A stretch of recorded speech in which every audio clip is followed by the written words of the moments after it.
శ్రీ మహాగణపతే నమ, శ్రీ సరస్వతి నమ, శ్రీపాదవల్లభ నరసింహ సరస్వతి, శ్రీ గురు దత్తాత్రేయాయ నమ.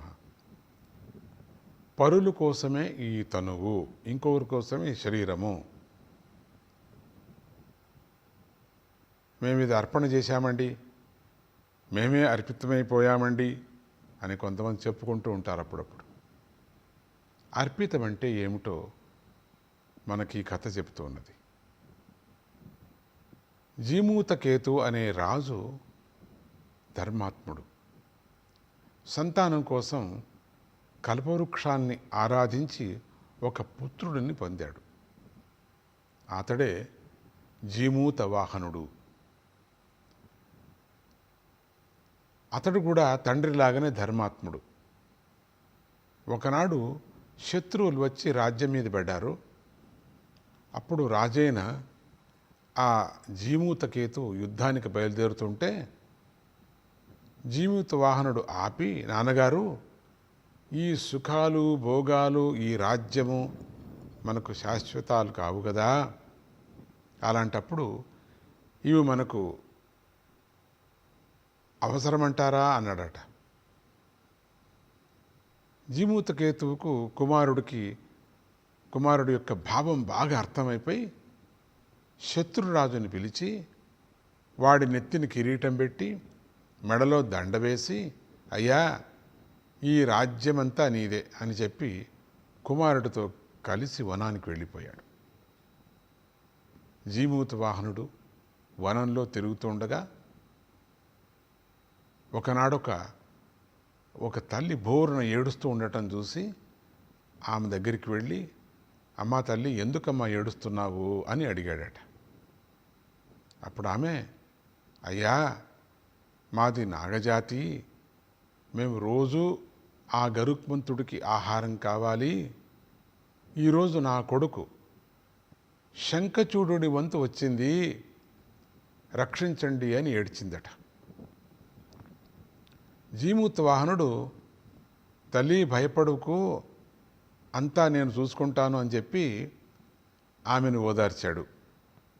అంతలో గరుత్మంతుడు రావటం, ముక్కుతో ఆ జీమూత వాహనుడి పట్టుకొని గాల్లోకి ఎగరటం కూడా జరిగిపోయింది.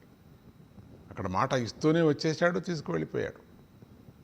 గరుత్మంతుడు కదలబోతుంటే కింద నుంచి పొలికేక వినిపించింది. కింద గరుత్మంతుడు కిందికి చూస్తే ఆ నాగుడైన శంఖచూడు కనిపించాడు. వెంటనే నోట్లో ఉన్నటువంటి జీమూత వాహనుని చూస్తూ, నువ్వెవరు అని అన్నాడట పైన.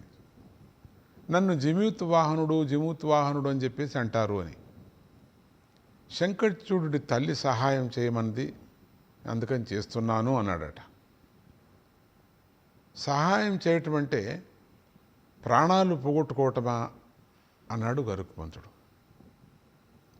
అవన్నీ నీకెందుకు, నీకు ఆకలి తీరాలి కదా,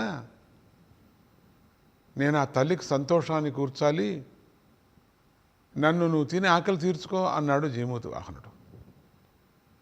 కింది నుంచి శంఖచూడు, దేవా, నువ్వు తప్పు చేస్తున్నావు, నేనే నీ ఆహారము అని కింది నుంచి అంటున్నాడట. ఆయన్ని ఎందుకు పట్టుకున్నావు అని. అప్పుడు గరుత్మంతుడు నెమ్మదిగా ఆ జీమూత వాహనుడిని కిందకు దింపేసి, ప్రశ్నలేమి వేయకోకుండా, నీ పరోపకారానికి నేను సంతోషించాను, నువ్వు వరం కోరుకున్నాడట. అప్పుడు జీమూతుడు, దేవా, ఇక నుంచి నాగుల జోలికి వెళ్ళొద్దు అన్నాడట. అది సరే, వరం కోరుకో అన్నాడు గరుత్మంతుడు. అప్పుడు జీమూతుడు, నీ అనుగ్రహం ఉంటే అంతే చాలన్నాడట. నీ పరోపకార పరాయణ నాకు నచ్చింది, పోయిన రాజ్యం నీకు వస్తుంది, నువ్వు చక్రవర్తి కూడా అవుతావని చెప్పేసి ఆశీర్వాదం చేసింది. ఉపకారం చేస్తానని చెప్పేసి బయలుదేరేటువంటి పెద్దలందరూ కూడా జీమూత వాహనుడి దృష్టిలో పెట్టుకొని ఉపకారం చేసినప్పుడు అది నిజంగా భగవదార్పితం అవుతుంది, కానీ ఆయనకు సంతోషం కలిగిస్తుంది. మీకు అర్పిత బుద్ధి అలవడుతుంది అని చెప్పి మళ్ళీ దత్తుడు నేను వేడుకుంటున్నాను. జీమూత వాహనుడి యొక్క కథనే మనకు జ్ఞాపకం రావాలి మనకు. జై గురుదత్త, శ్రీ గురుదత్త.